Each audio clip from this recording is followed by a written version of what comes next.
Hello and welcome to Queer Issues and Back Issues. I'm Ryan. I'm Ben. And this is a podcast about LGBTQ topics in the comics industry. Basically, what we're going to be doing is talking about various LGBT characters, LGBT topics, problems that we have with the comics industry and how it relates to LGBT people, and really anything that is LGBTQ and comics. Today we're talking about the queer history of comic books.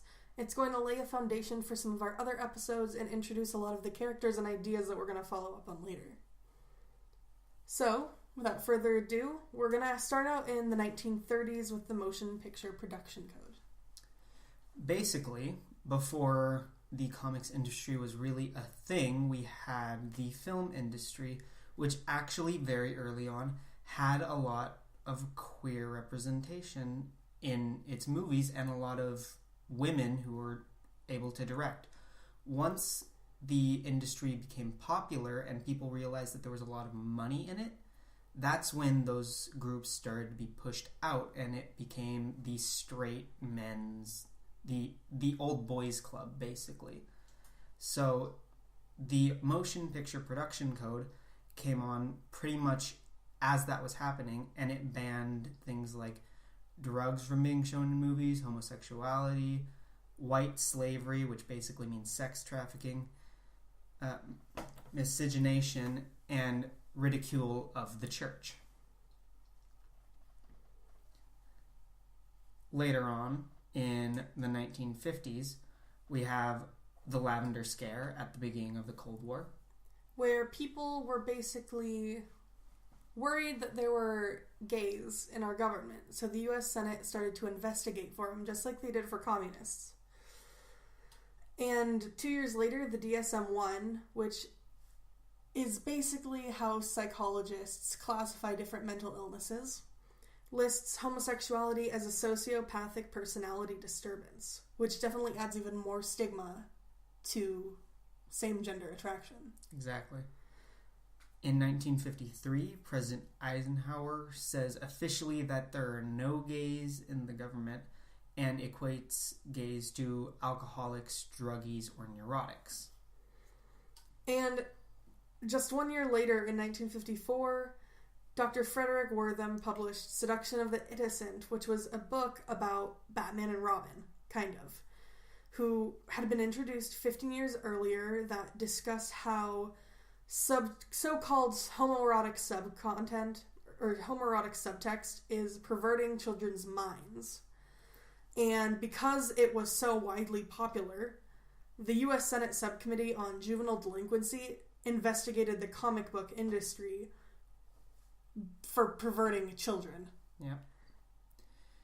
So, in hopes of a quick fix, publishers created the Comics Magazine Association of America with a lot of ridiculous standards, such as no robots being included in comics because God didn't create robots, so they're against nature. They also, alongside not allowing drugs, sex, or bad grammar. Because bad grammar leads to unhealthy lifestyles. Of course. Sex perversion of any inference to same is forbidden, which basically means you can't be gay. You can't imply that you're gay, and your characters are not allowed to have anything but a very strict heterosexual lifestyle. Yep. So, the Comics Magazine Association of America isn't something that everyone's heard of, but pretty much anyone who's been in comics since before 2006 has seen the little white square in the top right corner of your comics that says CCA, Comics Code Authority. That's what they published under. So, right after the Comics Code was published, basically we had zero LGBT representation in comics at all. The only things that were able to get by were a couple of things that happened in DC Comics, such as Jimmy Olsen doing drag in 1960. We had an ambiguously gay designer character in Flash in 1961. And in Action Comics in 1967, we had Supergirl kissing a female alien character who was disguised as a man. other than that, there was basically no representation in mainstream comics. There were definitely some smaller magazines that published, but they were hard to find unless you already knew the people who were making them. And they definitely weren't regulated and sold. Now, at Stonewall in 1963, in Greenwich, New York, at the Stonewall Inn, there was a huge riot, mostly by trans women of color and drag queens, that was in response to police raids on gay bars. And it changed everything. Yeah. Suddenly, we had homosexual liberation movements coming up. We had riots in the street. This is what we celebrate Pride for in June, was the Stonewall riots. Just a couple years later, in 1971, the CCA updated, but it didn't update LGBTQ issues. However, there were a lot of new publishers that weren't being regulated by the CCA that began popping up and did in fact have LGBTQ representation. And 2 years later, homosexuality got removed from the DSM because they decided again that it was not a mental illness. In 1973, Miller versus California, a court case, established a 3-part obscenity test, which cracked down very hard on independent publishers who weren't previously under the CCA. And now many of those small magazines that had been flourishing underground were heavily regulated and put under the same standards that mainstream comics were. In 1976, Gary Trudeau introduced the first continuing sympathetic gay character in the comic strip Doonesbury. The character was named Andy Lippincott and was in a lot of ways an analogy or stand-in for Harvey Milk. Harvey Milk, of course, was the first openly gay elected official and won a seat on the San Francisco City Council in 1977, despite attempts by conservatives like Anita Bryant, who was the spokeswoman for Florida Orange Juice.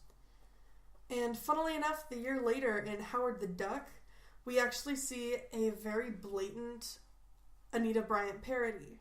The book features orange-themed villains with orange-themed masks that were bombing adult shops and anything that they considered impure.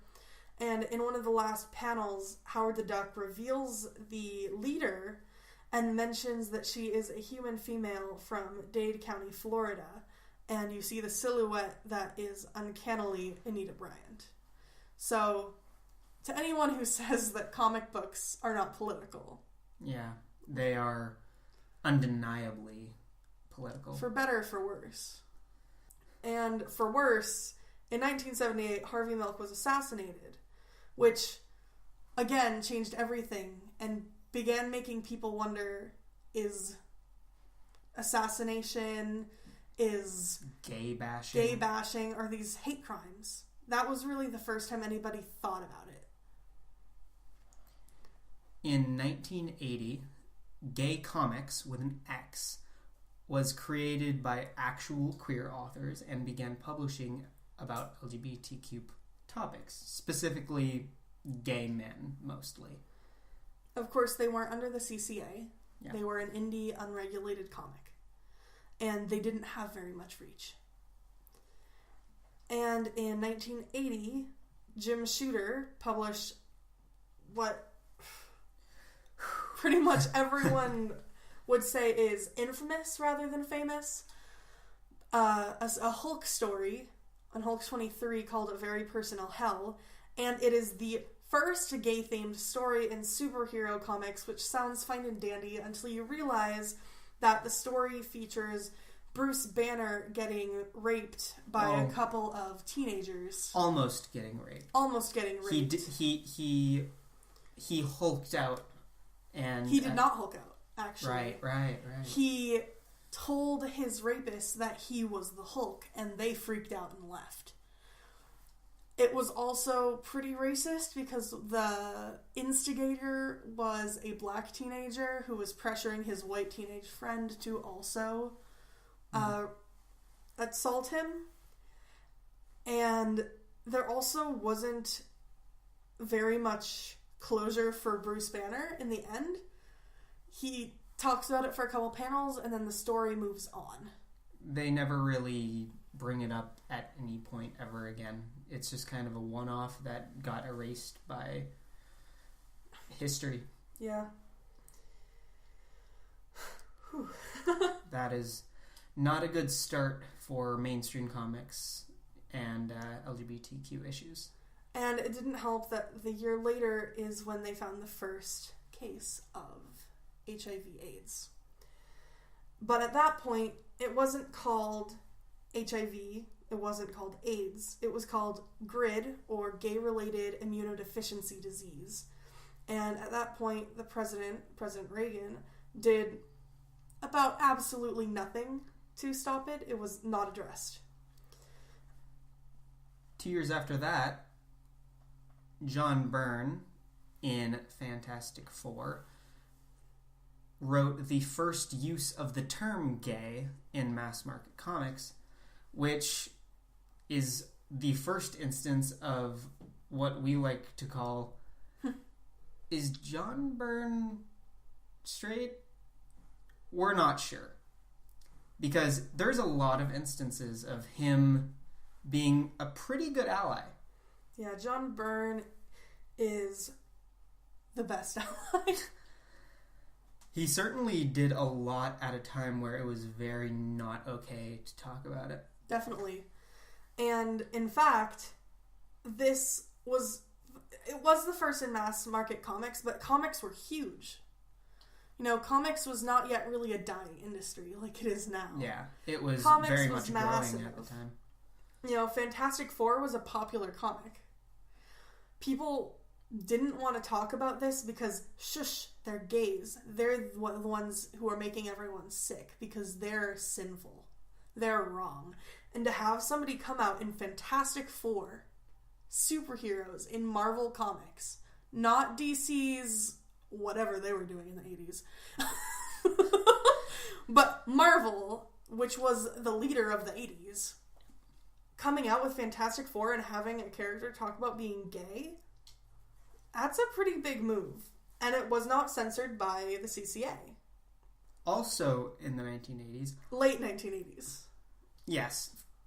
A couple years later, 1988, also John Byrne wrote the character Maggie Sawyer in Superman and clearly indicated that she was a lesbian who ended up divorcing her husband and having a child with shared custody, which makes it the first instance of a gay parent in mass market comics, which is kind of a huge deal considering that at the time gay parents were derided and insulted and thought of as not something that should be allowed to happen. I mean, considering how people still feel about gay adoption today, how it's not totally regulated or like legalized necessarily in every state in America, much less other countries, that was very forward for 1988.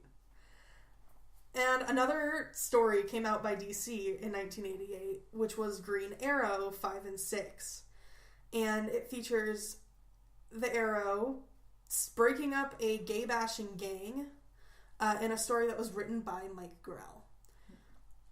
The story definitely has its problems.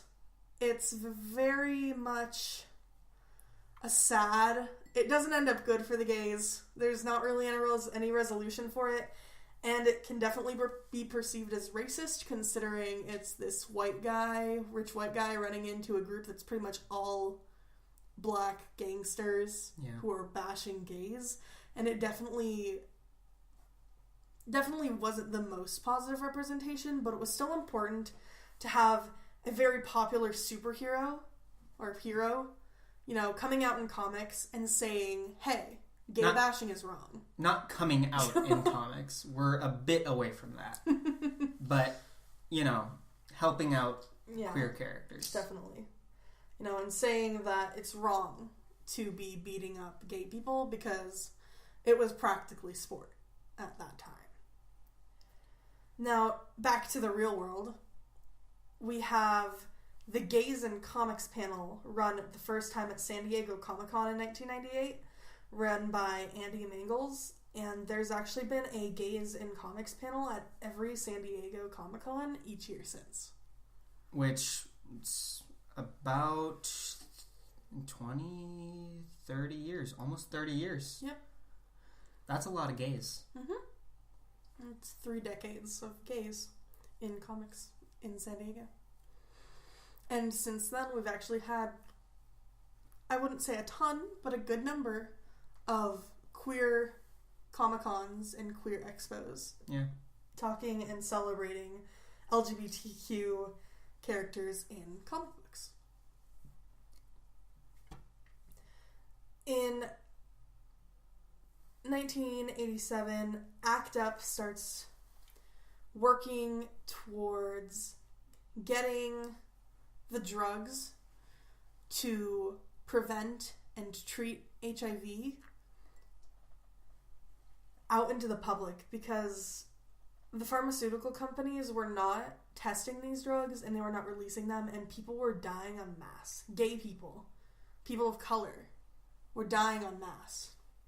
So ACT UP was an organization that did radical direct action, die-ins on state legislators' doorsteps. They were wildly influential and still are. And finally, because of ACT UP, Reagan finally addresses the AIDS epidemic, kind of not well, at the very end of his term. And the CDC mails out, understanding AIDS brochures. The World Health Organization creates World AIDS Day. At the end of the decade, after hundreds of thousands of people died. Yeah. And were infected. And after all of that. In 1989, the Comics Code Authority finally revised its standards to require that social groups such as homosexuals be portrayed in a positive light. Unless it is for dramatic purposes. Yeah. So a story about gay bashing can happen. And does happen. As long as it makes clear that it is wrong. So a villain can do gay bashing because it's a villain, and we're told that anything a villain does is probably bad. But you couldn't have Superman go out and punch someone gay unless you knew that Superman had turned evil or something. Exactly. And in the 1990s, everything kind of got weird in the 1990s. It started kind of snowballing in terms of things popping up related to LGBTQ people and issues. Because, disco had died in the early 80s, but queer people started popping up in pop. Yep. Music was gayer. TV was a little gayer. Movies still were pretty straight. Movies still are pretty straight.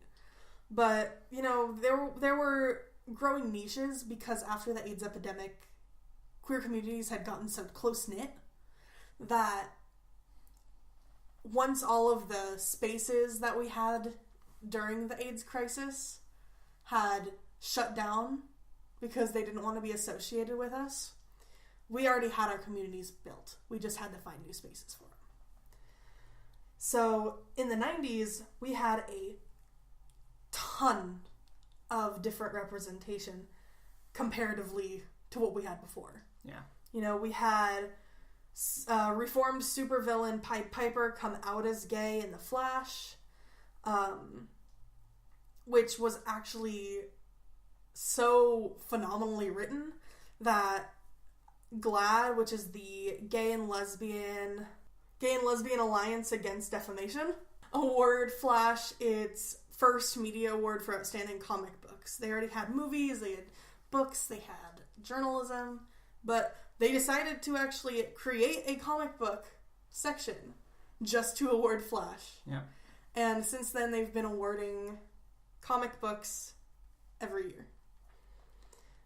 In 1992, we had North Star become the first gay superhero in the Marvel Universe in Alpha Flight, where we get a strange story about a baby that is born with AIDS that North Star tries to take in.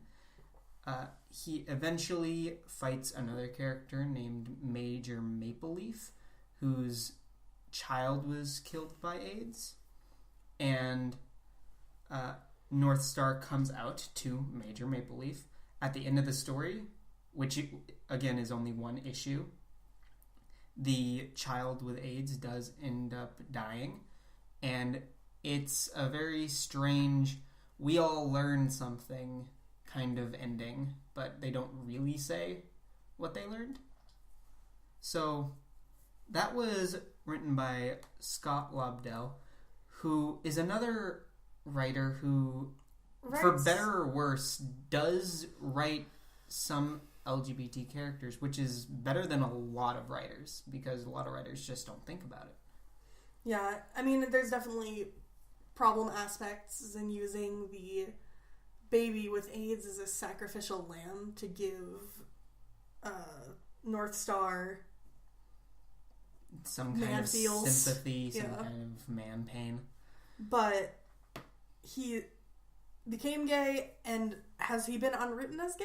Or no, unwritten as not gay, or has he been continuously gay? He has been continuously gay. Actually, I believe he was written as gay the entire time. He was actually created by John Byrne again. Oh, right.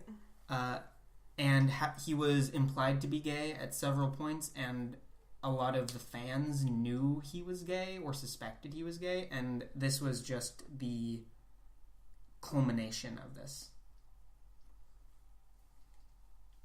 All right. Well, back to the real world again. In 1993 to 1996, we had Don't Ask, Don't Tell, preventing American soldiers from coming out while in the military. It was basically, don't ask if somebody else is gay, don't tell if you're gay. But if you are gay, you can be in the military. You just can't be gay in the military. And then the Defense of Marriage Act, which outlined American marriage as between one man and one woman, and overruled that marriage was any marriage equality. Although later a few states did write their own state laws, permitting different types of partnerships. A year after Defense of Marriage Act was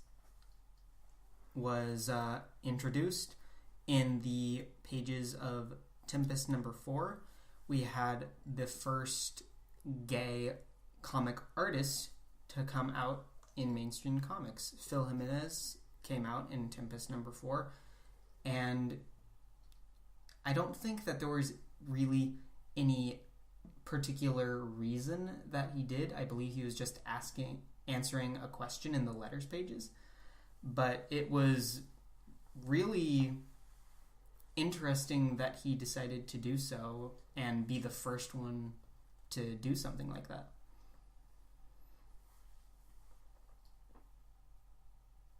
And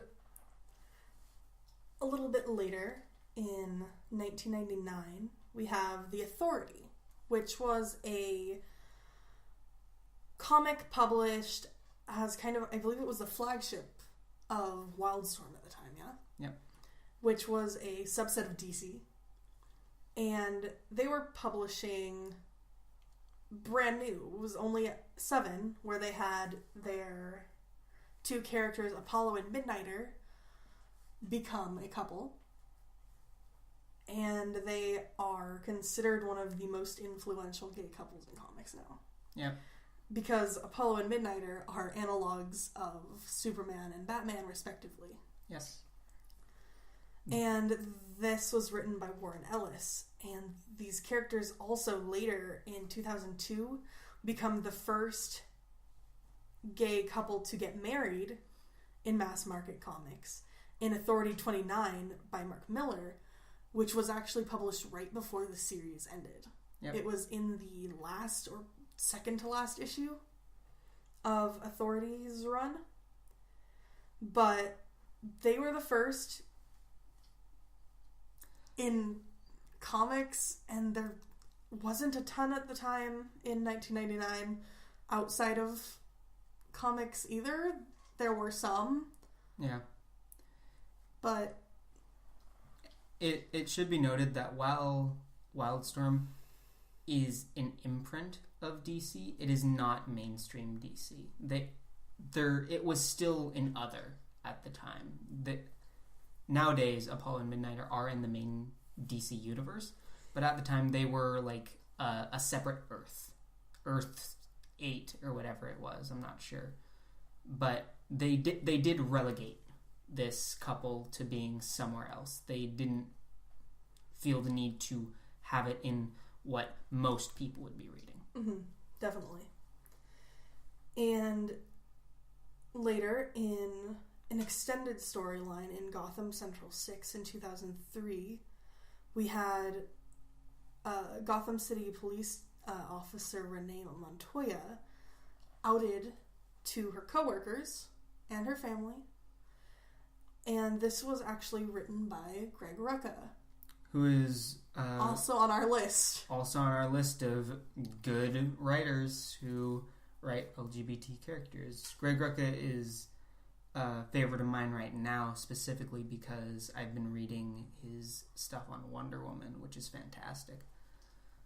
And Renee Montoya, it's interesting that of the characters that they chose for it to be her, she's a character who was created in the animated series. It is most well known by people of that age group, which is, at the time that this came out, like late teens, 20s, about.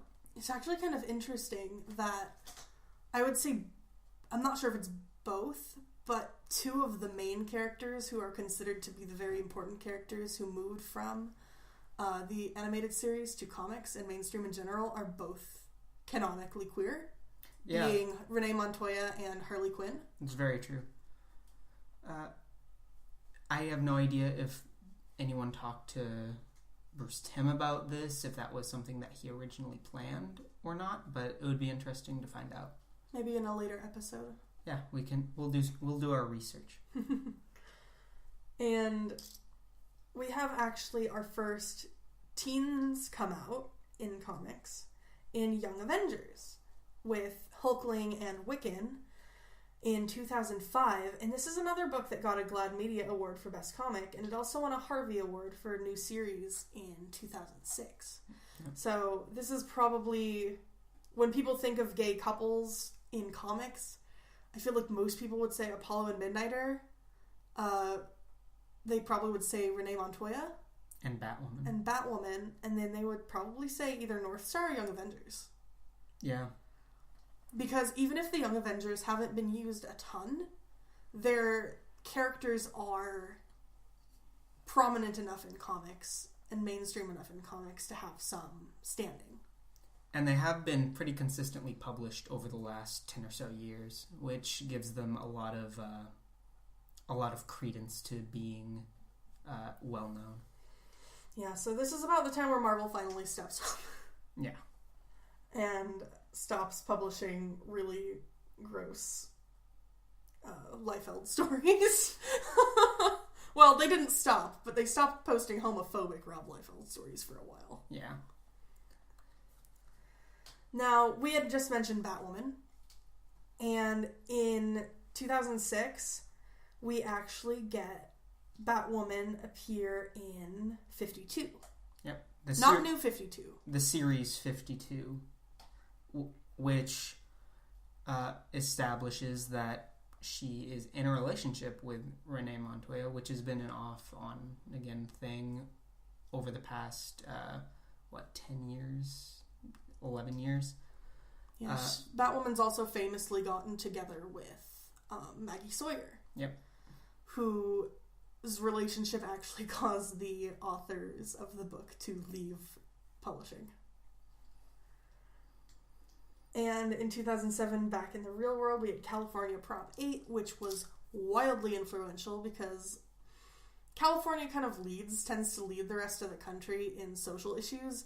And to have Prop 8 say, no more gay marriage in California was devastating, and it passed. So all of these marriages that had been previously legal in California had now been voided.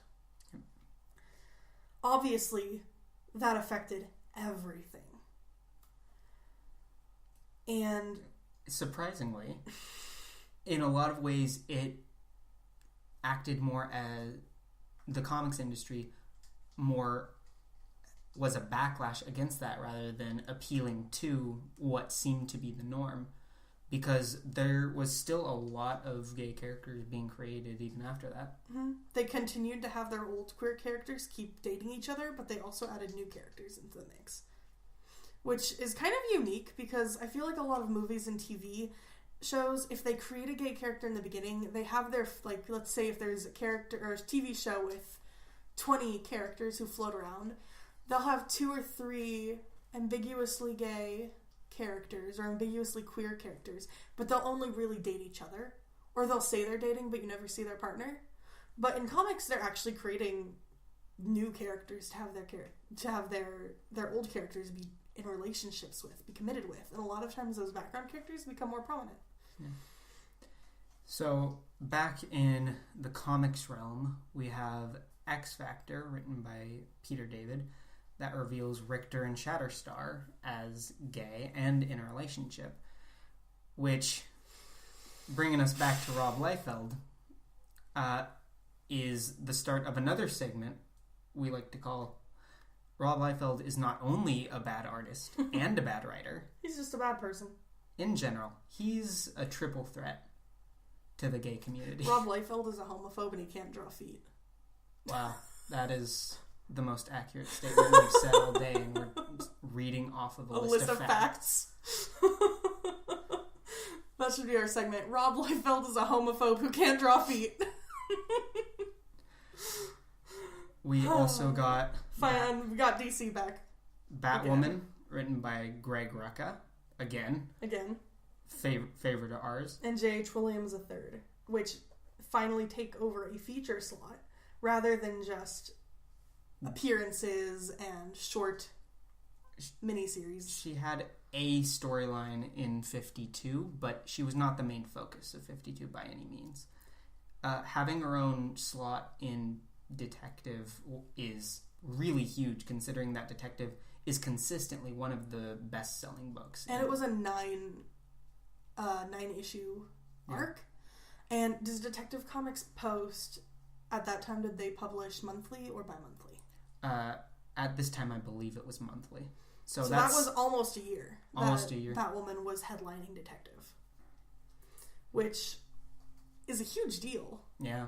Because even our other gay characters, for the most part, are background characters. Or in team books. Or in teams, where they're not getting 100% of the spotlight.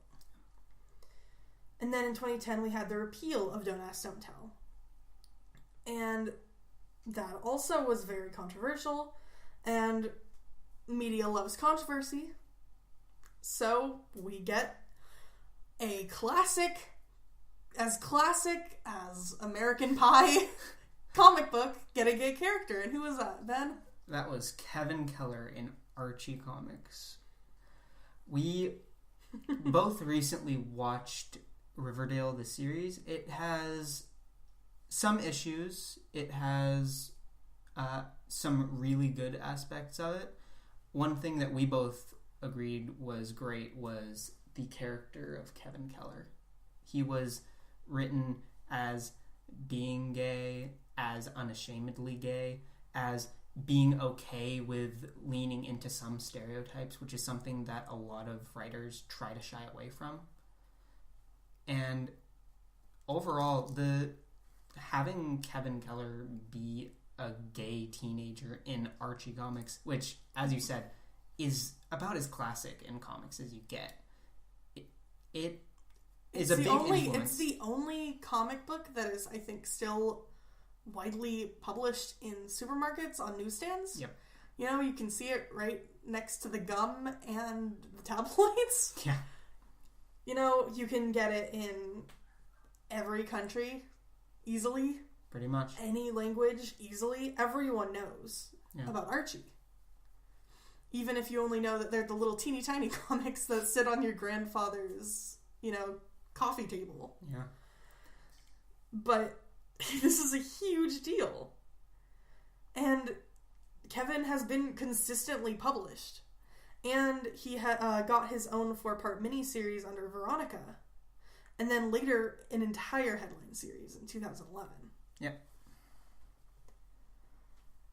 And then, back in mainstream comics, with DC, we get New 52 in 2011, for better or for worse. The New 52, for anyone who doesn't know, was a complete, or so they say, reboot of the DC universe. Everybody starts at square one. Everybody has just become a hero, pretty much, even if that kind of screws up some stuff with timelines of characters. And ages of characters.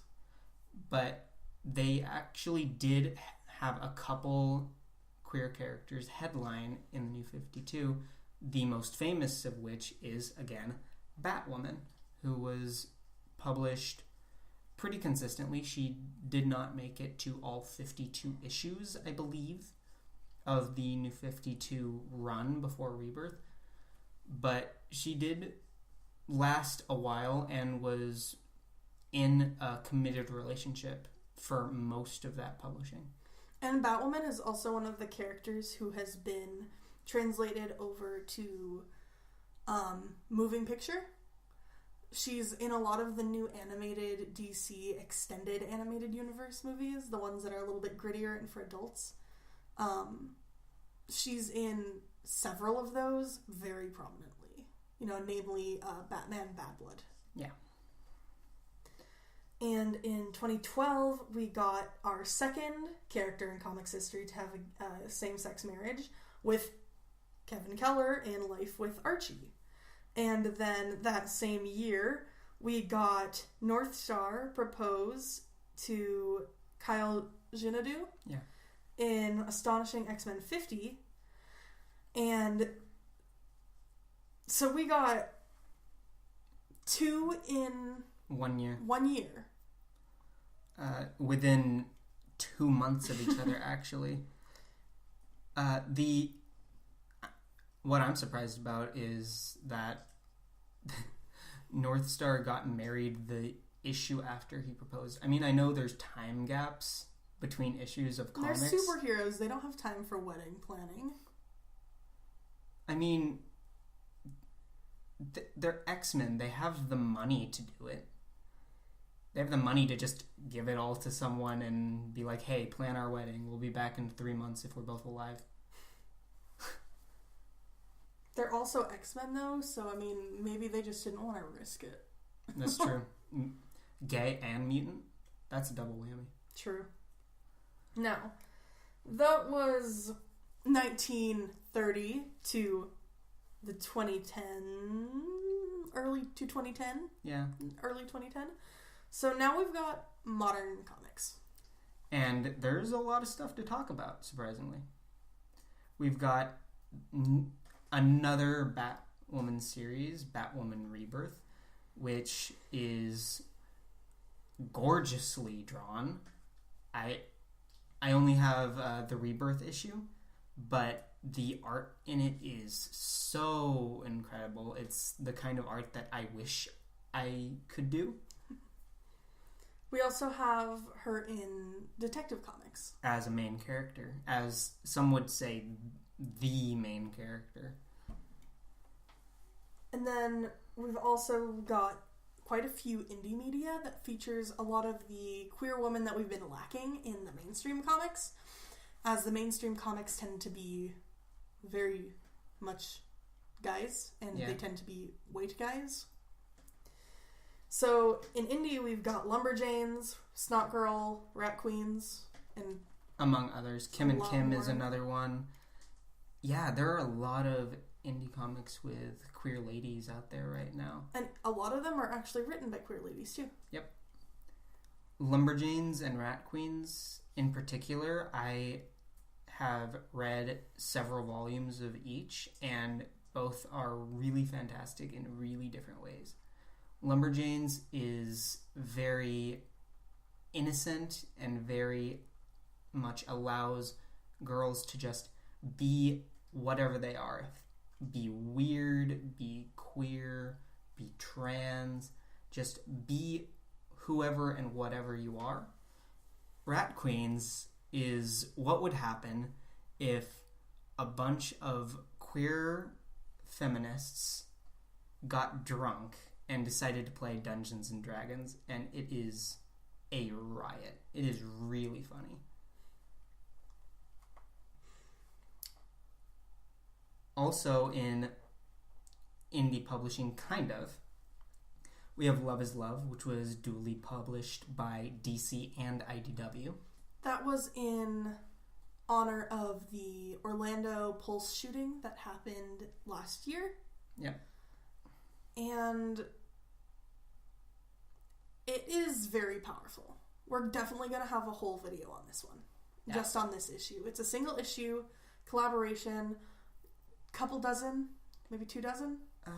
It might be more than that, actually. It is the size of a trade paperback about. And things range from like 2 to 3 pages to just 1 page to just like just art.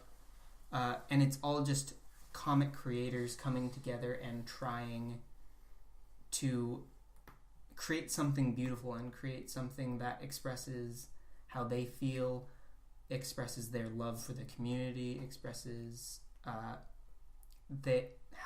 they feel being in the community for some of them. Yeah, it's part. Some of the comics are the creators' personal, how they process the event. Some of them are their friends' stories. Some of them are more just kind of stories about characters who are queer or characters who are involved with queer characters or trans characters, and how either they processed it or just happy stories about queer characters. Some of them is just beautiful art, and some of it is direct tributes to those lost. So we're definitely going to have a issue with that very soon about Love is Love. Now, back in DC, we've got Midnighter and Apollo in a miniseries. Yep. Headlining, which I am excited to read. I haven't read yet, but yeah, I'm going to. It looks really good. It's been getting good reviews as far as I know. And they're finally in the mainstream DC universe, which is great. Midnighter was actually in Grayson, which was very popular. And I think that Grayson, as much as me and a lot of other people had some issues with it, I think is a big reason why Midnighter and Apollo is getting published now. Yeah. Because... Totally. You know, to have a character get involved, not involved, but, you know, in a comic with a character like Dick Grayson, there's no way that that's going to get under the table, you know, like brushed under the carpet or whatever. We've also got, in DC Universe Rebirth, we've got Aqualad, who came out and is now a member of the Teen Titans, which is being led by Damian Wayne right now. This is also not the original Aqualad. This is the Aqualad that you would have seen if you watched Young Justice. This is Calderon. Or if you read Blackest Night, Brightest Day under the name Jackson Hyde. So this is a relatively new character. I wouldn't say he has directly translated out of the show like Renee Montoya did, but he definitely changed. Yeah, he definitely has a lot of similar characteristics. He has the same powers, for example. He also has the same design. Other Pretty than much hair. always. Hair in Brightest Day, at least, was different. But, yeah, it's really interesting that they decided to have him come out in DC Rebirth, the 80-page giant issue, which is one of, I think, the most bought comic book. Because it's the one everyone buys, because even if it's an investment, you get a ton of pages. It's not an investment. It was $2.99. Oh, was it? Yeah, when it came out, we had to pay more for it. Yeah, because we were late. They ran out of our comic shop. Yeah, but yeah, I believe it was $2.99 for an 80-page, which is barely an investment at all. But everyone wanted to get it to see if Rebirth was worth reading, and to have a character come out in that is also, I think, kind of a forward move for DC, because usually when they have things like that in comic books, they do it later on so that it gets a lot of press. They didn't need a lot of press. This is Rebirth. Yeah. They're rebooting. They didn't need that extra press. If they really wanted it just to get views or get people buying, they would have done it like 15 months, 15 publishing months in. Because that would, when people probably wouldn't be reading it as much, and say, oh, there's a gay character, and suddenly you can get, all of that controversy and buzz. But no, they just slipped him in there with the rest of their series. Yep. Just like it was nothing, because it's not a big deal. It's a big deal to queer people, but it's not something that needs to be, paraded by them. And I don't know, I think that's actually really positive. Yeah. And this did come out, this next one did come out with a bit more fanfare, because it is a massive character. Wonder Woman, again, written by Greg Rucka, is revealed to be bi. Not just one of the Word of God things where it's talked about in an interview. She is bi in the comics. She had a relationship that she ended up leaving to go to Man's World with Steve Trevor. And it was very interesting. It was not something that was very much covered and really expounded upon.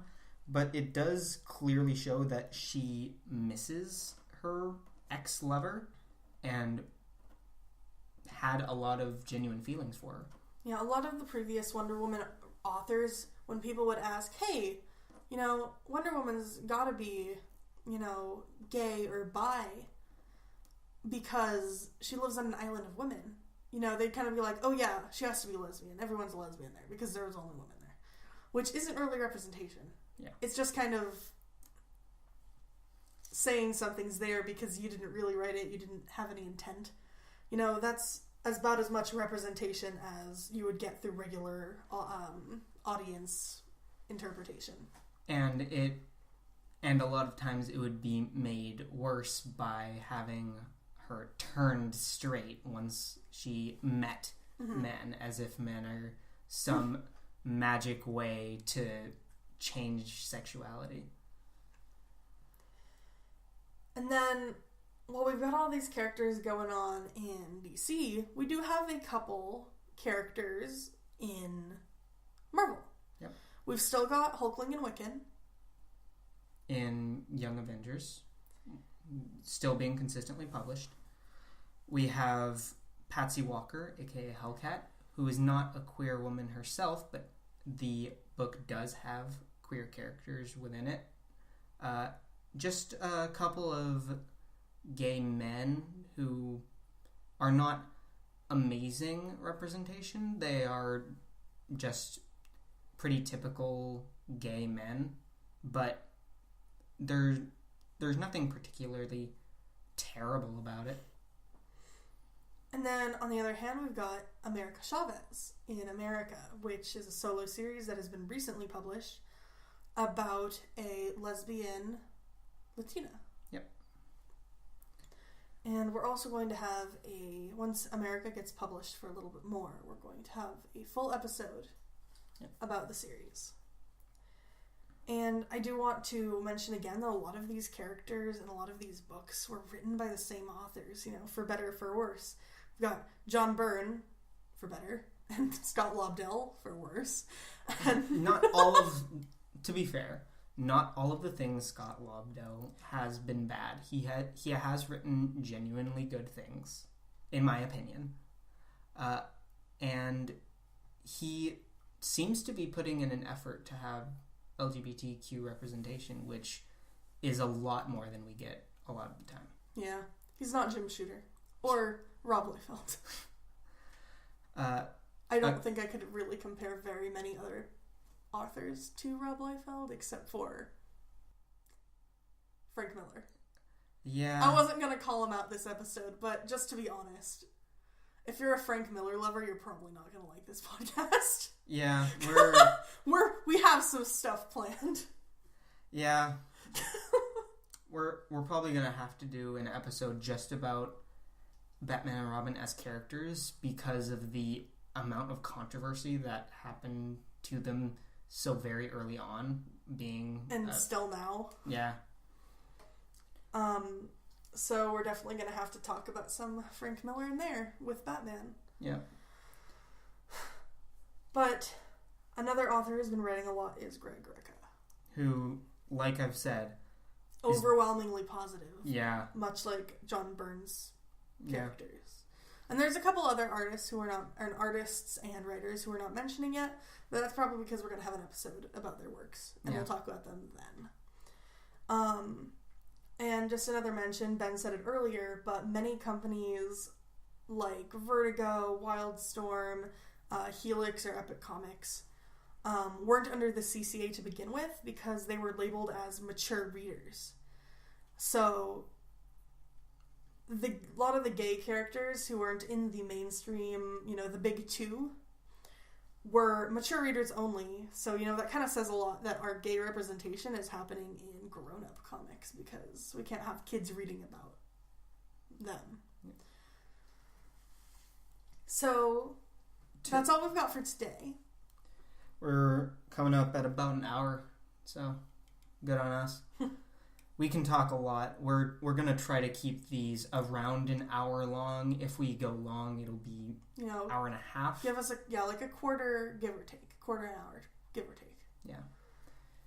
So we're just gonna talk about where you can find us, what you can look forward to coming up next week, and yeah. So this is going to be the last week of May. And next week starts Pride Month, June. So, because we're doing Pride Month, we're going to kick off and do weekly podcasts to get some stuff up on our page. And we're going to be releasing those on Sundays. We don't know if that's going to be a regular schedule or not. We're probably going to switch to every 2 weeks. After that, if we can keep up with that schedule. I would say 2 weeks will probably be the minimum unless something major happens, which we will inform you guys about on our Twitter. Which you can find at Queer Issues Pod on Twitter. And then we've also got an Instagram at Queer Issues and Back Issues, just like our YouTube channel is. Now, what do you have to look to next week? Well, because we've got Wonder Woman coming out, we're going to have We've got Wonder Woman coming out and Wonder Woman coming out. Yes. Which is a double whammy, and I'm excited for both of them. So we're going to try to see the movie before we make the podcast. We might have to just splice 2 parts of it together. Yeah. So we'll depending have on if we get tickets. Yeah, we'll have a part 1 and a part 2, possibly. But we're going to be covering Wonder Woman because we love Wonder Woman. Yeah, Wonder Woman is one of the bigger reasons we actually decided to do this podcast, because the idea was originally something we came up with when we were thinking of other podcasts we wanted to do, and Wonder Woman coming out was one of the things that we were like, we should do like something that we can talk about Wonder Woman on. We had a lot of conversations about it, and we were like, hey, we're gay. We're both queers. We like comics. We have so many of them. We have a niche in queer comics, And there aren't too many people talking about queers in comics right now. So we figured, why not? So we're going to start with Wonder Woman as our first real topic. And then we're going to do Love is Love, because it's going to be 2 days before the 1-year anniversary, or commemoration, I guess, of the tragedy. But it is also the Sunday of the Equality March for the whole nation of America, I think. I know it's happening in at least 3 or 4 states. There's 2 in California that I know of, and there's probably more. Yeah. So if you're into that, check that out. And, you can listen to our podcast on Monday. Or the night after. But definitely, if you can, go out and March with us. Be prideful. Yeah. Be proud. Thanks. And then for Father's Day, the Sunday after, we're going to be talking about the dads of Riverdale. And we're going to have a little bit about the show. We're going to have a bit about Kevin Keller. We're going to have a bit about Jughead. We might talk about Archie's dad, because he's a good character in general. But we're going to try to focus on the queer ally dads. Yeah. And we're going to be talking a little bit about the show and how Kevin and Jughead were portrayed in the show compared to the comics. Yep. Which I'm going to have to read some Archie. Yeah. It's going to be a new thing for you. You stick to the big 2. Yep. And then we're going to be closing out our Pride festivities with Marvel's Young Avengers. Yep. Hulkling and Wiccan, or Hulkling and Asgardian, or just Hulkling and Billy. He changes his name a lot, I found. So, yeah, that'll be a lot of fun. That's our month. Yep, that's our schedule for June. And we might have, I don't know, we'll probably post all of them on our YouTube. We'll also be giving updates on our Instagram and our Twitter. So check us out on those. And I think that's about it. All right. So this is Queer Issues and Back Issues. I'm Ryan. I'm Ben. And we'll see you next week. And we'll see you next week. And we'll see you next week. And we'll see you next week. And we'll see you next week. And we'll see you next week. And we'll see